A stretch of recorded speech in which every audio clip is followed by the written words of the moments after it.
মেয়েদের জন্য মেহেদি কোথায় কোথায় মাখা জায়েজ এবং পুরুষরা মেহেদি মাখতে পারবে কিনা। পাশাপাশি আজকাল দেখবেন অনেক বিউটি পার্লারে গেলে বিভিন্ন ডিজাইনের মেহেদি করে দেওয়া হয়, ডিজাইন করে করে। ডিজাইনের মেহেদি করা জায়েজ আছে কিনা।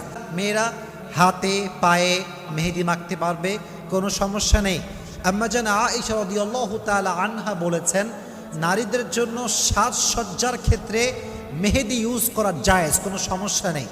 বাকি হ্যাঁ, ডিজাইন যে আমরা করি হাতে মেহেদি দেওয়ার ক্ষেত্রে মেয়েরা, এক্ষেত্রে একটি বিষয় মাথায় রাখতে হবে, ডিজাইন করা ইজ পারমিসিবল, এটা জায়েজ, এখানে কোনো সমস্যা নেই। বাট কোনো নারীর হাতে কিংবা পায়ে কোনো পুরুষ যদি ডিজাইন করে মেহেদি লাগিয়ে দেয়, এটা কি জায়েজ নাকি নাজায়েজ?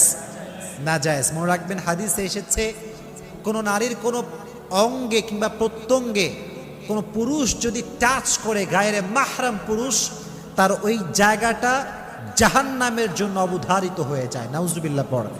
এই জন্য নারীরা অনেক মডেল করতে গিয়ে পুরুষদেরকে গায়ে হাত লাগাতে দেয়, ইচ্ছা মতো তারা টাচ করে। মেকআপ ম্যান যারা আছে, এটা ঠিক না।